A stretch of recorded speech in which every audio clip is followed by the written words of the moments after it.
time immemorial, Wales has been a land of religious or magical authority. The men who built Stonehenge 4,000 years ago felt compelled to fetch the sacred stones from Wales.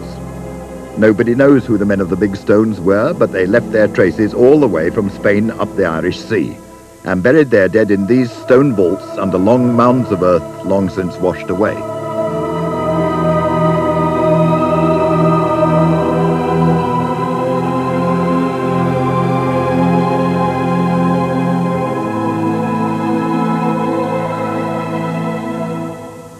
A whole prehistoric town of round stone huts is laid out on this impregnable summit at Treacherry, near Carnarvon.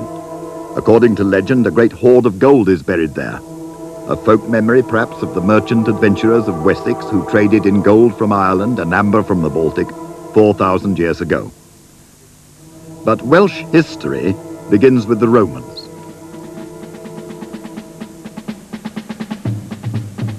1900 years ago, the Roman army built this road because Wales, as always, was a land of religious authority, and the British Druids were stirring up trouble in the empire.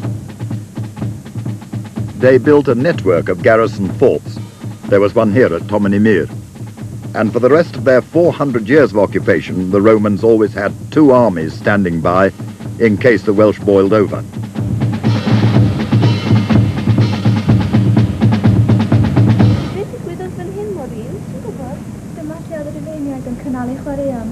These Welsh students are standing in the Roman amphitheatre at Caerleon, the camp of the Legion, where one of the armies was stationed.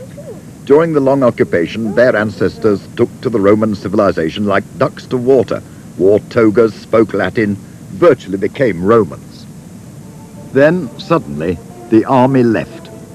Chaos arrived with the barbarian Angles and Saxons, and finally, after 500 years of bloody struggle, the Saxon king Offa could dig this great ditch from Prestatyn in North Wales to the River Wye in the south and say, right, that's the border, and see you stay on the other side. The English had won, and Wales was isolated.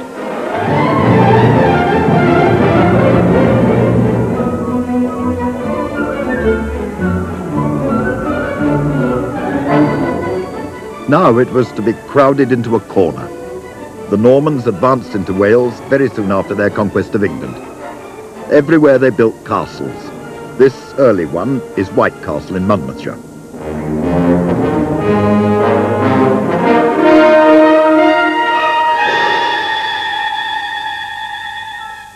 In the end, South Wales was to have more castles to the square mile than any other part of Britain.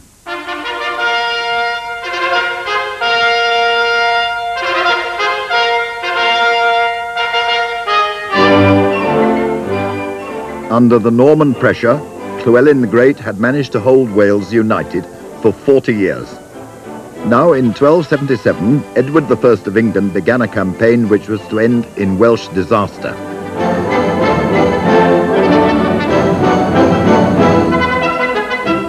It was here at Castellibere, which had been a fortress in Roman times, that Welsh resistance to Edward finally came to an end, and Dafydd Llewellyn, the great king's brother, who'd held the castle, was executed in London.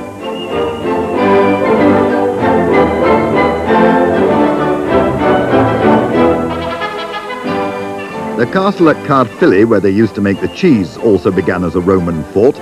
It's the biggest and toughest castle in Britain except Windsor. In the course of history, it's been built and rebuilt, taken and retaken so many times it's a wonder there's a stone left standing.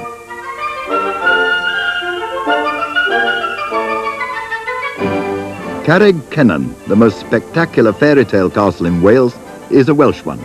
It fell to Edward I in 1277, but in 1403, Owain Glyndŵr, the great rebel who had the English on the run for 10 years, overthrew it. Nobody knows where he died or when, and legend says Owain is sleeping and will emerge again in Wales' hour of need.